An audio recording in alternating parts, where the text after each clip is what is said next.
Rabotai, Shavua Tov. This year is quite unique. The year Tafshin Pebet is the Shemita, the Shemita year in Eretz Israel. Now, for those in Chutz La'aretz, we don't associate Shemita, or we don't associate with it too much, because there's not many laws of Shemita that apply in Chutz La'aretz. So we don't really have too much exposure throughout the year. Now, as the Shemita year comes to a close, it's ending now with Chodesh Elul. Once Rosh Hashanah begins, so that's the end of the Shemita year.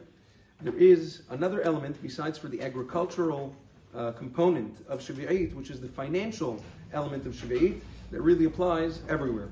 The Torah says a mitzvah, Miketz sheva shanim ta'aseh Shemita, v'zeh devar Shemita, shamot kol ba'al mashe yado, which means that at the end of every Shemita year, the Gemara learns out that Shemita cancels loans at the end of every Shemita year, which means once the end of the Shemita year comes, if there are any outstanding loans that Jews have to one another, Shemita comes and cancels it. Mitzvat aseh min Torah, nowadays it's only min Rabbanan, but bizman shebet hamikdash kayam mitzvat aseh, to release any loans that a person has that are outstanding at the end of Shemita. Which means, for example, if Reuven borrowed money from Shimon to be repaid before the end of the Shemita year, and something happened for whatever reason and he didn't pay it back, once Rosh Hashanah of Motza'eh Shemita comes, the Torah comes and says, the loan is now canceled. Reuven does not need to pay it back, and Shimon must forgive the loan.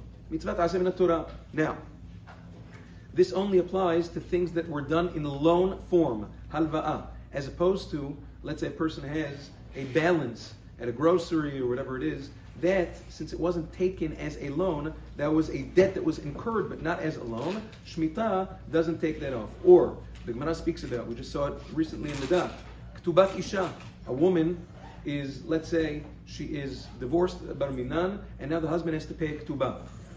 Right? He can't say, oh, the end of Shmita came, now I don't have to pay her K'tubah. It doesn't work like that, because the K'tubah wasn't incurred as a loan. It's a debt, but it's not a loan.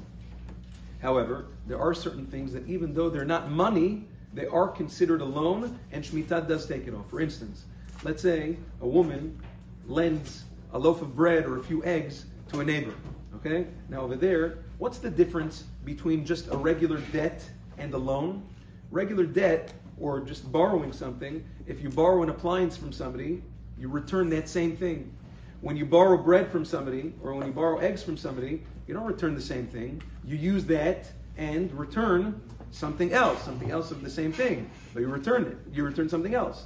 The halacha is that's considered a loan, and Shmita takes that off. Which means that you wouldn't pay that back after Shmita comes. We'll speak about in coming days that there are ways for a person to secure his loans and debts towards the end of Shemita. Those were the takanot of Hillel HaZaken, and Be'ezat Hashem, we'll learn a little bit more about this throughout the coming week. Yom Tov.